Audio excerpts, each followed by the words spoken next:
Your replacement last meeting did well with the. Excellent. It was good that he was presenting. That is good to hear. Or there for the rest of us.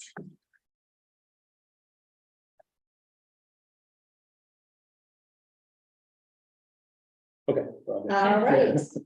All right. I would like to call to order the Board of Library Trustees Committee of the Whole meeting for Tuesday, September 5th, 2023. Could I have a roll call, please? Trustee Burrell here. Trustee Gala here. Trustee Kelly here. Trustee Meadow Here. Trustee Rule here. Trustee Zick is absent. President Samari Here. All right, could we stand for the Pledge of Allegiance? I pledge allegiance to the flag of the United States of America and to the republic for which it stands, one nation, under God, indivisible, with liberty and justice for all. Thank you.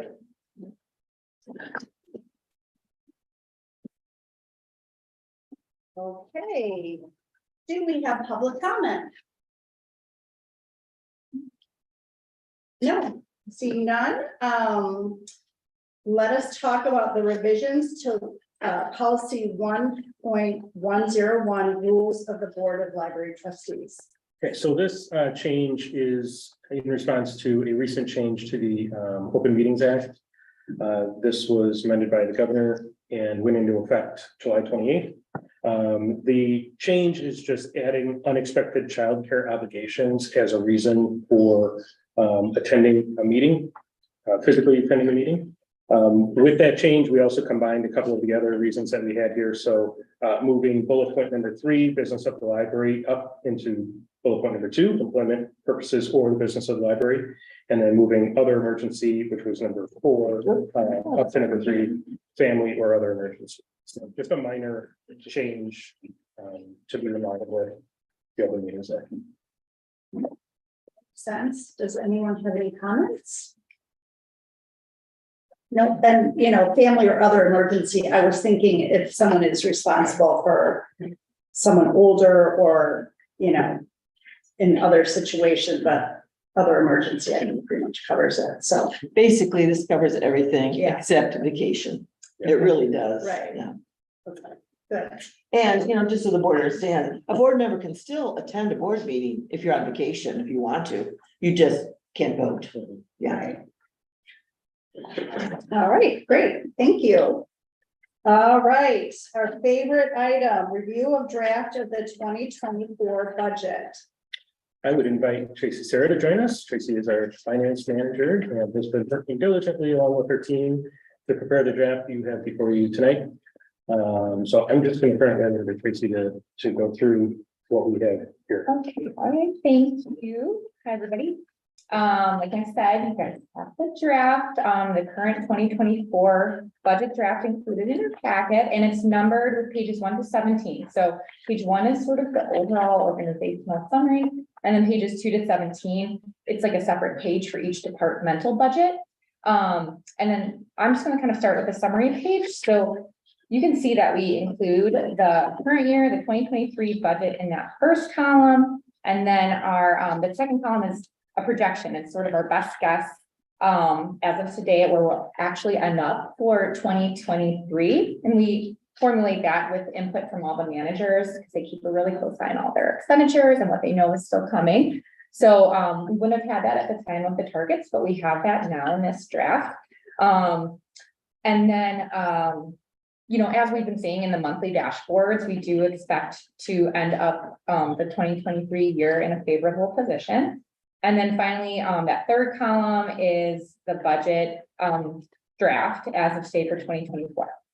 So just some quick highlights. The 2024 budget currently includes, it's marked with an A there, the total revenue of $16,157,432. And then general fund operating expenditure budget in this draft, that's marked with a B of $16,792,742. And that equates to budgeted operating expenditures over budgeted revenues of $635,000. But as we go through the materials, I'm just going to explain why that's nothing to necessarily be overly alarmed at. For now, I'll just mention that for comparison purposes, at this time last year, the draft 2023 budget that we showed at the September committee of the whole, that version, we had operating expenditures over revenues of like 682,000. So very comparable to where we were this time last year for the 2023 budget, if not a little better off. And again, you see we're trending favorable, but I'll explain a little bit more about that variance. Then moving down the page a little further, you'll see marked with a D, capital projects fund revenue is $40,000 in this version of the budget. That's basically just some investment income. And then line E, capital projects fund expenditure budget of $743,000. And the detail for that number is in the departmental pages as we go. So per the 2024 budget targets that we adopted previously, you might recall that the maximum increase in the operating budget is it was set at 4%. And you can see kind of highlighted in orange here, the proposed 2024 operating expenditure budget net of property and transfers. It's increased by this is not net of property, so that's 4.7. Net of property, it's increased by 4.5. That's still currently 87,000 above the target. And that's just due to a higher amount of non-personnel operating add-ons requests that we incorporated in the 2024 budget versus the 2023 budget. So many of those are very intentional one-time approvals that we look at I'll talk more about add-ons in a second, but we look at every single one individually. So even though that number is over the target, there are sort of one-time costs because we have favorability, because our fund balance is in a very healthy position that we're choosing to approve and allow that number to go a little higher in this draft for you today. But I'll kind of get into a little bit more of the nitty gritty, but it's just as a quick frame of reference, we slotted in almost 375,000 of add-ons that we approved for the 2024 budget. And that compares to the 2023 budget. We had approved 175,000 worth of add-ons. So again, it's like intentional. We're sort of looking at what we have in terms of favorability and what we have in terms of fund balance and making those decisions on like a year by year. Can I interrupt you for 1 second? So I actually met with Mike and Sarah because Tracy. That happens all the you're- time. I know you you're know my sitting name, right it's okay. there. Just to make sure I understood all these things. And I guess something that I think is really important for us to think about is we know we're going to be favorable this year. The budget that we're putting out for next year, even though it is higher, does not mean that that's going to continue in perpetuity because it's not based on personnel or even, I mean, obviously personnel and fringe benefits are a really big part of our budget, but the intentional things that the staff is asking for next year are like a one and done. So I just want us to keep that in the back of our heads, because certainly that was one of my questions when I was going through this. So sorry. Yeah, to interrupt, no, but thank just to, you. like reiterate that, because I think it's really important. Yes, and that's exactly right. And there are 375,000 of add-ons included. There is some portion of those that are ongoing in terms of, we saw some price increases across various things, right? They're kind of, those price increases are finally starting to hit. I actually expected we'd see more of that last year and we didn't. So some of that is ongoing, but the much bigger chunk of that is intentional one-time things to trustee Smart's point. Okay, so then looking at revenue projections, the budgeted revenue, which is at the top part of that page, continues to follow the library's established pattern of projecting income based on known factors as well as historical trends. So for real estate taxes, we have assumed a 0% levy increase and increase the loss cost factor from 1% to 2%, which you might remember us talking about a little bit. We were directed to do that by the village, and that's a decision based on trends in how much we're actively collecting in terms of real estate taxes. We're collecting a little bit less overall, and so that is to compensate for that. Intergovernmental revenue includes the annual per capita grants, and then the library will receive 24% of personal property replacement tax collected by the village. And that's estimated to be $264,000 in 2024, and that is a decrease compared to the last couple of years. And it's a Cook County wide decrease that we are expecting.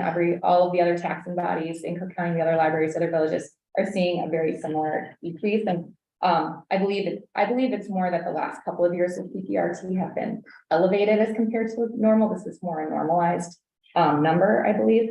But So we should expect this to kind of be the same moving forward. yeah, and I will say, I don't know the details of the calculation. It's very complex. The Illinois Department of Revenue puts out the amounts that is going to the village of Arlington Heights, so we know the exact number that we will be getting. Because we do split that number between us and them, so we won't come in different to that number either, so that's kind of nice to know that at this stage in the game.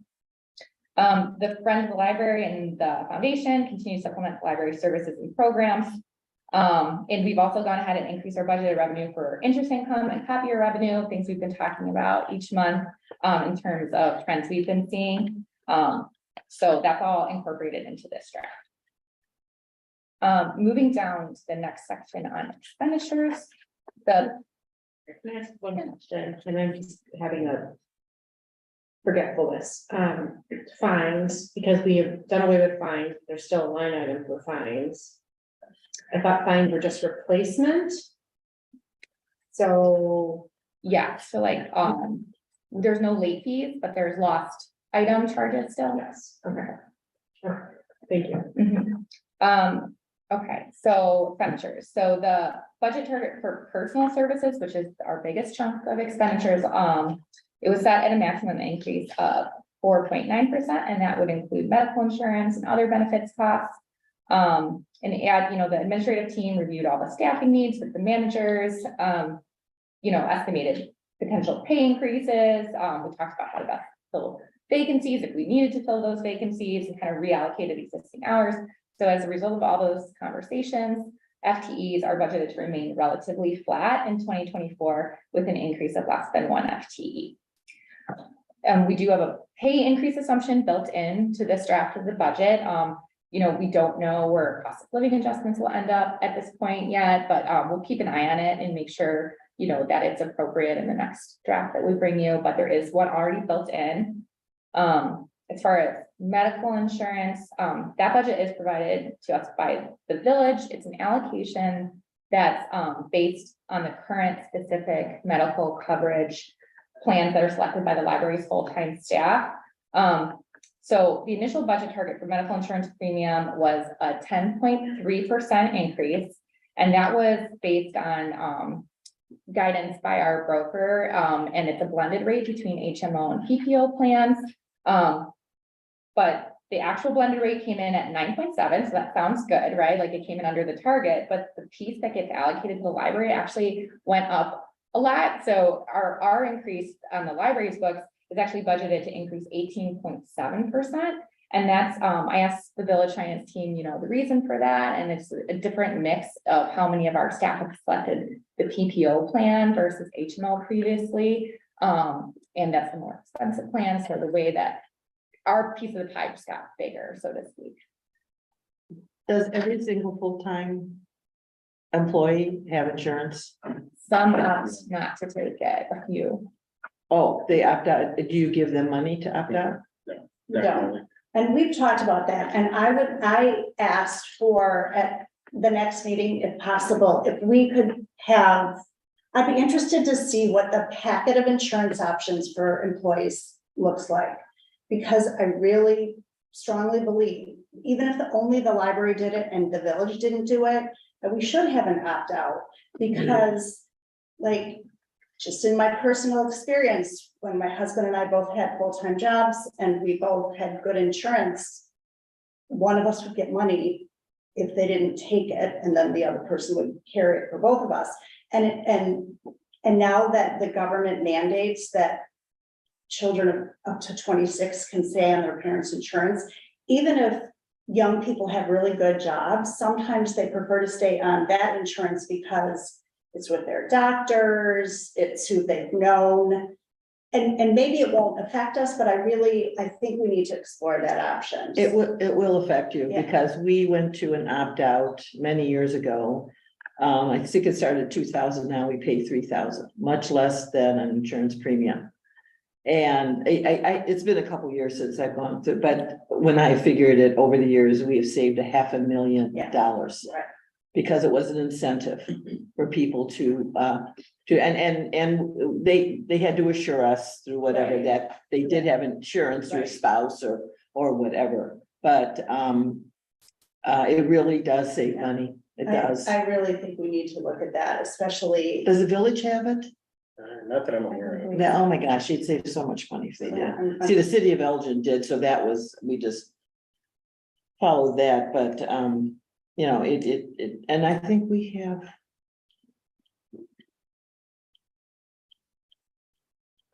We may have, I don't know, we may have like 25, 30 opt-outs, Wow.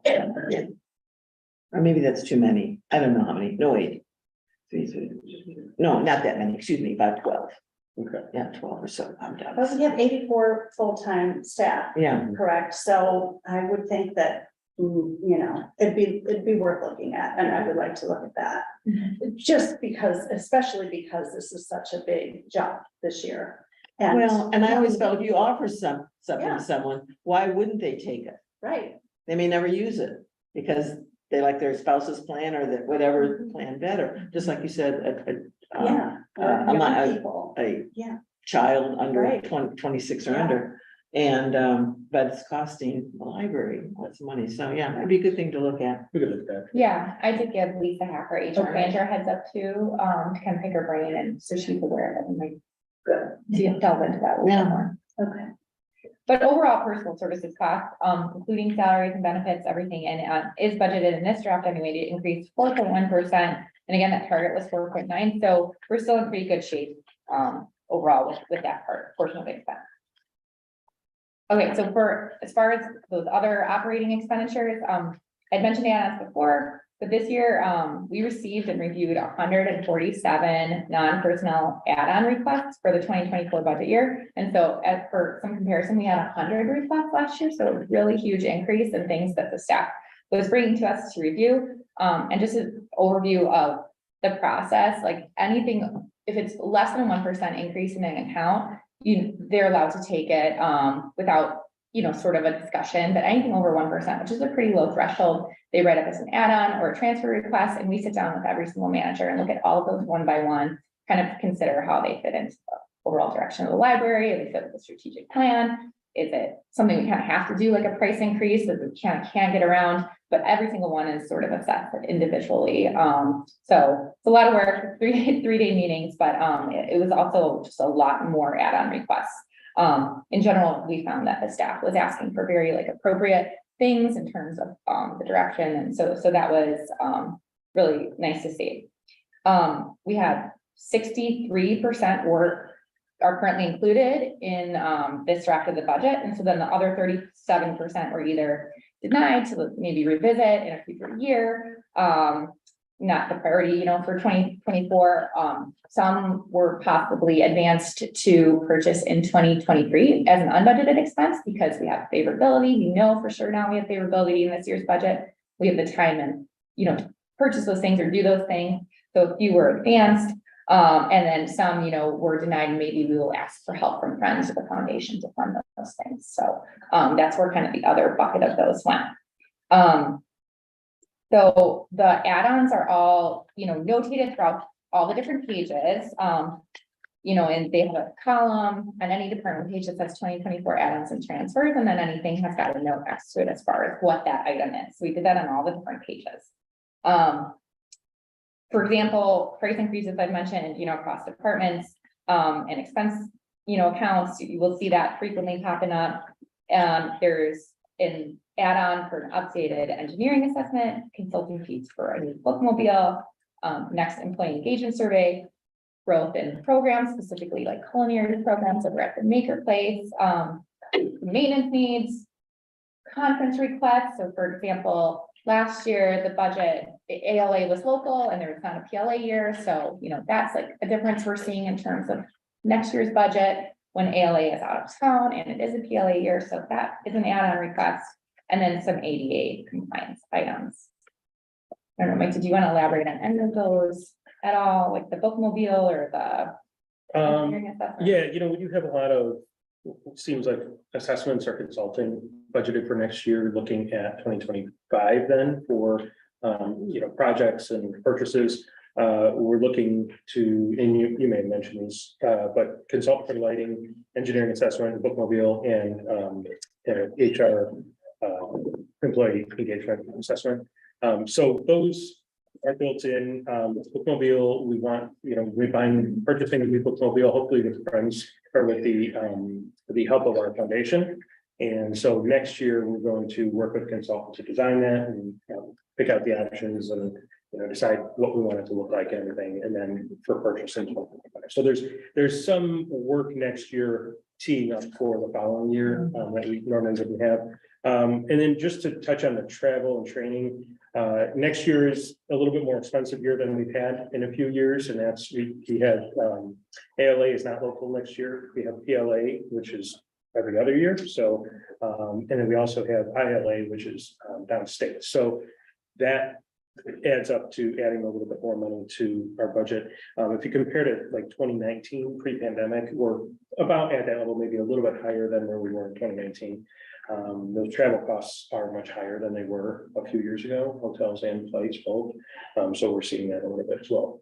I think those are kind of big things. Well, and I had a question about, the employee engagement survey. Since we just did a strategic plan, we did talk to our employees about, how they felt about the library, but it wasn't specific. It wasn't really an engagement survey. So it's been a couple of years, and I know a few years ago, I think, perhaps the staff wasn't as cohesive when we learned a lot from that. So I do think it would be good. Initially when I read it, I'm like, oh, I don't know, but I think it would be a good benchmark, and let's see if the improvements or the changes that we made really made a difference. Yeah, so we are kind of on a cycle now of doing the employee engagement survey every other year. One of the things that our HR manager has implemented is a standardized set of questions. So we do benchmark those against the previous survey, so we can see growth or areas and opportunities when we do this. So I think it is important to keep going every other year with this and utilizing the survey that we've designed 1 or 2 surveys ago. Excuse me, I just had a question. Like when it says transfer bookmobile costs, what is that? You want to? Sure. Yeah, that is just moving the personnel lines out of the circulation department into administration. So it's just a transfer. So you'll see those numbers in a deficit in the circulation. From the department in which the bookmobile isn't. Okay, that's what I think. Thank you. Yeah, And so if that's I- not an addition.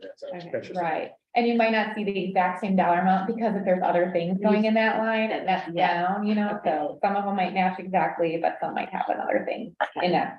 Making the number look different. Okay, thank you. Yeah, but I would say just in terms of add-ons, we all, we're looking at this always. I know we'll talk about our long range fiscal plan in a minute, but we're looking at all these hand in hand with our fund balance. So our fund balance really is on the upper end of our policy range. So we know we're really well funded, and because of being favorable the last couple of years. So, we're choosing to approve more things, knowing that, while still moving, planning to move some funds into our capital fund, to plan for longer term projects. So again, just kind of explaining why that expenditures over revenues number is a little high, and why the add-on number compared to add-ons for last year is a little high. It's sort of like an intentional choice given how healthy our fund balance is. If that makes sense. And they're not necessarily all ongoing costs. And how about, I know that the truck has had, challenges, and we've really made it last as long as possible. Do you happen to know how old the truck and van are, just because doing them both the same year? Well, I say they're 10 years old. Yeah, But do you recall there? I can. and then next year, so 3 big sort of transportation things we're doing in 2 years. Right. But I know the truck cost us money this year because of breakdowns, so we need a new truck for sure. Not only that, but we had a really hard time getting parts for it. They had to replace the fuel rail because it was rusted out. And even Ford had a hard time getting it. They had to get it. I think they actually ended up getting a used one because they just don't make the parts for it anymore. And so, it's been tied up since around think it was 4th of July that we started, having them work on it. So it's been tied up for a while, and for us not to have that vehicle. is Right, difficult. And we've also had problems with the van. The brake lines were starting to rust out, so we had those replaced. And, once you start getting into rust issues underneath, it's. right. Well, and maybe for long range planning, we don't plan to have them replaced the same year, but Yeah. they right, don't maybe need to be stagger. replaced this year. I understand that. Mhm. So, yeah, It does seem like staggering, it would be a good idea, unless we can get a sweet deal for a van and a truck. Right, no, it's. We're gonna buy two vehicles. Yep. Right, buy that one. yeah, so I mean, we can go through if you guys have any questions on specific add-ons. I know we talked about a couple, but I would point out just that maybe as an example. On page 17, all the way to the end, Maker Place is a little bit different. In that it does have a lot of add-ons and transfers approved, almost 200,000. But I would just point out that this year, there's also no capital expenditures planned for Maker Place in the budget, which is a little different than the main library too. So it's sort of just based on what is needed, in the coming year. And that's our one placeholder for an additional staff person, correct? That would be in the operating, so Oh, in okay. the, yeah, But so, it's Maker Place. yep, yeah. yes, so that 200,000 would include exactly like some placeholder funds for a staffing, whatever we call a staffing add-on. Can you please remind me, just the one line that I just need to get it stuck in my brain is under expenditure property, like what would that entail? Yeah, so let's see, if we look at, facilities, what page is that? It's usually the one that's got. You can see kind of what accounts roll into property. Kind of page one. Well, facility is page 9. 9, yeah. So, yeah, not a great, I was gonna say the account number would help us, but it's other equipment, so it's. I struggle to find a good example, but it's just, pieces of property that we're either buying for the building or, that add to the value of the actual building, without being like a capital project. And the reason property is a separate bucket is in the fund policy, property expenditures are excluded from the calculation of the fund balance range that we have to stay within, but it's usually pretty nominal amount. It doesn't change the, the overall fund balance that we're looking at by that much, but I could get you some better examples of what is included in other equipment, but it's really facility kind of related items for the actual. Like physical a property. copier or? I don't think a copier No, would be because that's a bit considered different. that, Yeah. but I'll get you some examples. Thank you. It's a pretty low Yeah. number of the total expenditures, right? I can clarify. But to trustee Rule's point, it's almost like fines now, if that were labeled Yeah. replacements, it would be easier to understand And every it's a time pretty you read it. generic term, sure. But I get it, it's been fines forever. Yeah. Trustee Gala. Yeah, I had a question regarding the water and sewage cost.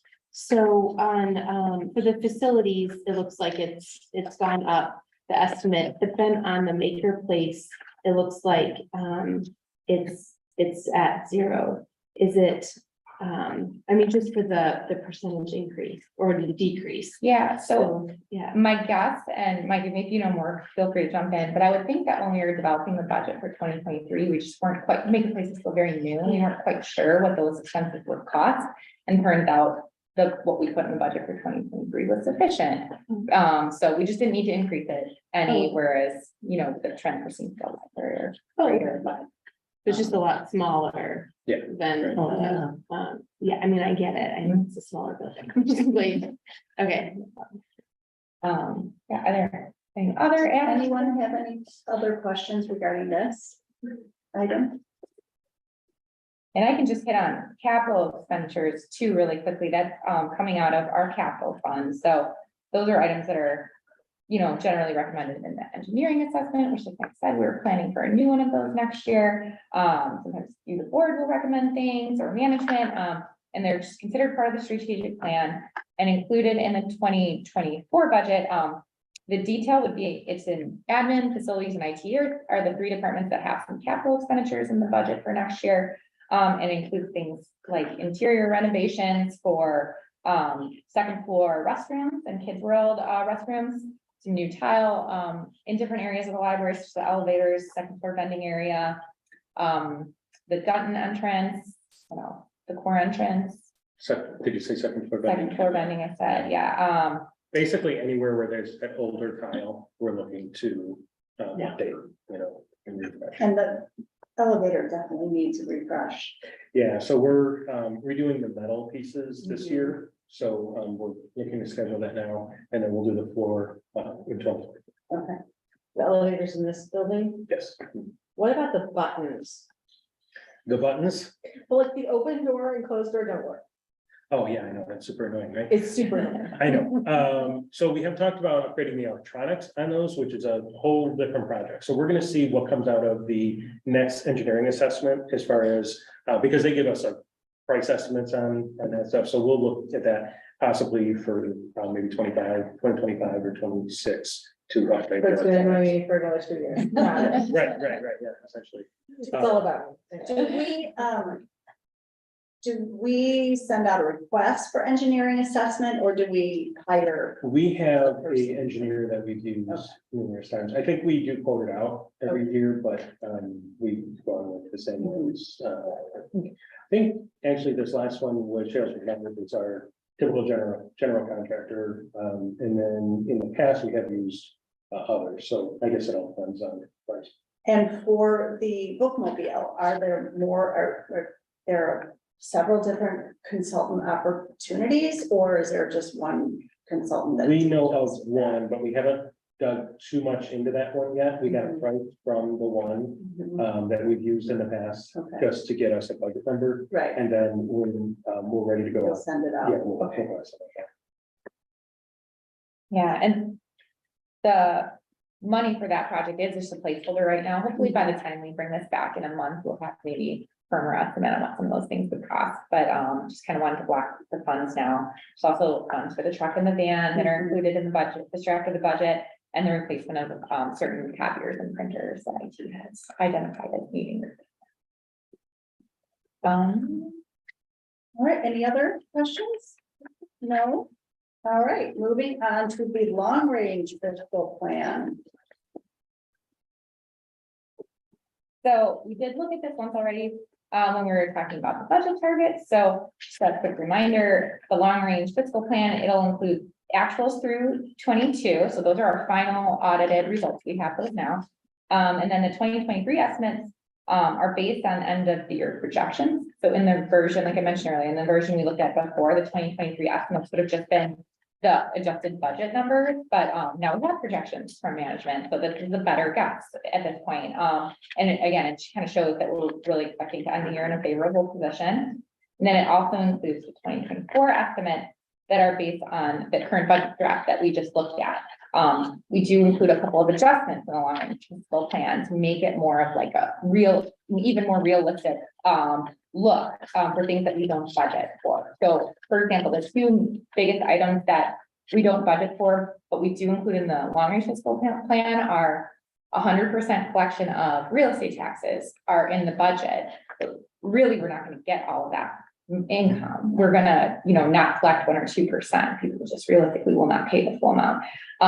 So we include that in the long range fiscal plan to get a more realistic look.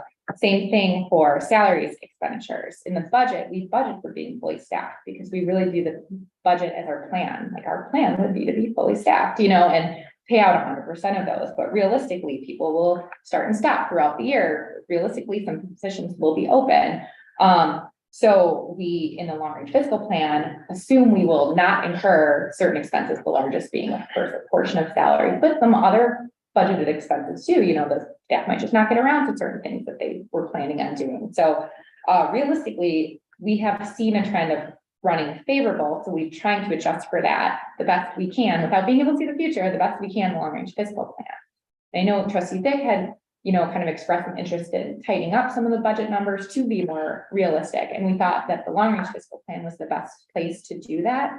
So in, I think it's for L, there is a line, It's a- yeah, for unincurred expenditures estimated. And so we've been using a 4% assumption there for a while.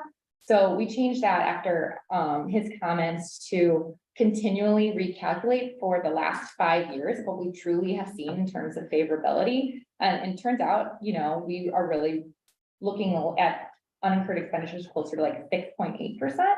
So we're like, okay, so let's put that into these calculations and let's try and get it closer to what we really think.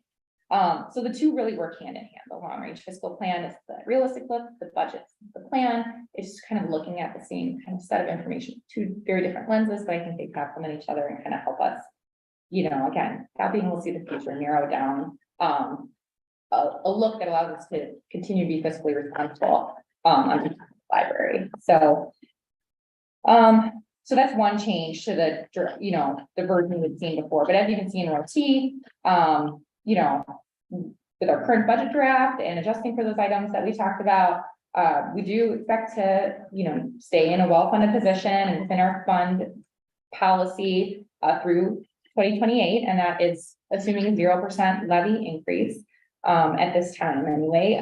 So we'll keep updating this as we make further budget edits, you know, as we go through that engineering assessment to see what we need in terms of like moving money to capital and to fund those longer term projects. You know, everyone's looking at the strategic plan right now, the management team right now to decide, you know, what sort of actions or things we need to do, you know, that may or may not cost the library money, you know, to make those things happen. So we're going to constantly be looking at this, but right now, you know, you can see very healthy fund balance for the longer term.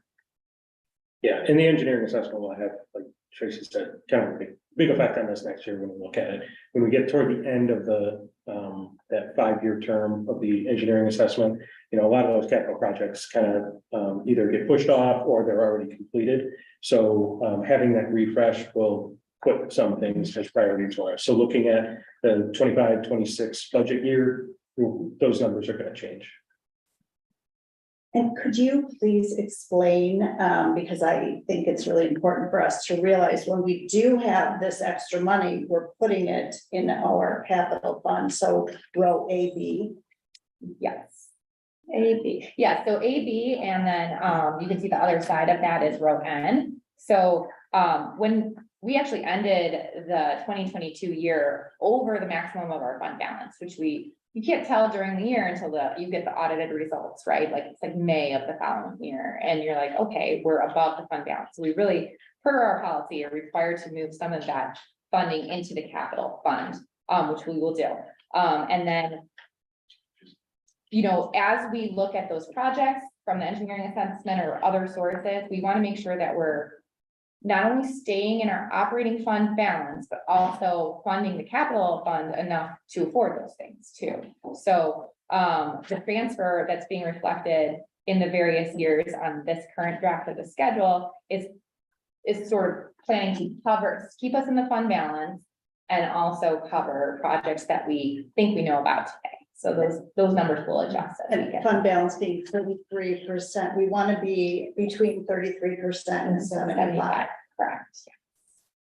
I prefer, just my 2 cents, I prefer staying at the higher end of fund balance, being a Cook County, you know, entity. Thank you. Our taxes haven't even gone out yet. There's lots of Well, delays. you're not due until December. Yeah, Yeah. yeah.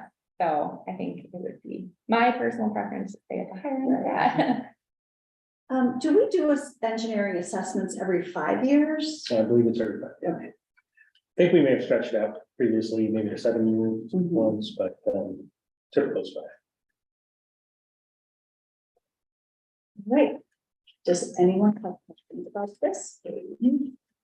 I think this is really, really helpful and speaking for myself, but maybe for some of the other trustees, I know we always want to we want to be such responsible stewards of the taxpayers' money And we're always looking for the 0% levy increase, so, I think, you know, I applaud all that you do to maintain the excellence of the library, but also, I think you're very efficient with the money, which is really, really helpful, because we know that, you know, we all pay high taxes if we live in this community, and so we want to be spending that money the right way, and I think you are, I think we are, so that's terrific. Anyone else? No? And trustee Gala gets to present our budget at the village board meeting in November, not till November, but well, I'll be supporting her for that. Yeah. I had a couple others. One, I wanted, Mike, can you share with the trustees the search for the communications position? Yes, so as you all know, Mary Hastings has retired. She, her last day was September 1st. We're very sad to see her go. But we have posted the position and we received a large number of applications. I think we received around 65 or so. So we get quite a lot of interest in the position, a lot of really qualified candidates. We kind of did a first pass through resumes and we are starting with some phone screenings. Then we're going to be doing in-person interviews after that. So we've already begun the process. We did a couple of phone screenings already. And so we're moving on that and want to get the position filled as soon as possible, obviously. And that will be rehired as a director of communications. Are we set up in the meantime for like future publications and things like that? Are we in like? Who's handling that in the meantime? April Harder, our editorial supervisor, is filling in as the interim for that position. So very much thanks. And did you have something to share about the lockers? So the lockers, we are working with the architect to provide the village a rendering and site survey. We had to have a survey company come out and do a survey of the property to be able to provide to the village. In addition, the architect is doing renderings and drawings for the location of it. The lockers are on order, however, and we're moving forward with it. We just need to, work with village to make sure that we're okay with the location that we've chosen. So that's moving as well. Where's that location again? It's gonna be right near the Dutton entrance. So if you're walking into the library, it's gonna be on the left side, On the left side. Oh, near okay. the book drop. Yeah. Over there. Mhm. Yeah. So, and we're gonna have it kind of like a bus stop enclosure around Mhm. it. Oh, yeah. Yeah. So we have to clear some space there, but Mhm. yeah, that'll be, that's the proposed location and so hoping it goes well with the village. It's different because we are in a residential area, so there's some additional requirements that we have to meet when we're doing something like that outside. It is a well-lit street anyway, though, there's some streets in the village that are not as well lit, so I don't think Yeah, you're changing the lighting a whole lot. Right, we will have lighting within the enclosure and a Right. camera, for security, but it shouldn't have much bleed over compared to the lighting on the street, so. Right. Which company did you order them from? DTEC, Oh, yeah. Very good. Will they bump up right to the building? no, they'll be off the building a little bit. There's a gas meter back there and stuff, so don't want to cover that completely. It'll be in front of it, but it will be probably 10 feet off the building or so. So just something for security to keep in mind. My business location had some shrubbery and some like air conditioning units or something like that. And then we had windows and then we ended up putting additional shelving there. And some of our homeless population decided that was a great little place to sleep. And so they moved in.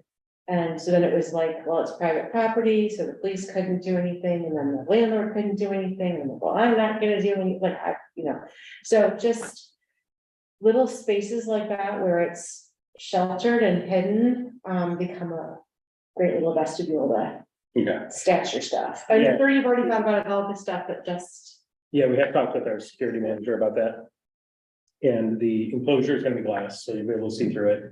We're keeping it far enough away from the building, so it's, because the building kind of goes in, if you can picture the front of the building, it's kind of inset in the bottom, maybe 6 feet. We didn't want to put it up against that because then it does create kind of a little cubby back there, which is why we're trying to keep it. Glass is more- gonna be huge. Yeah. Having it be glass. Yeah, and lit.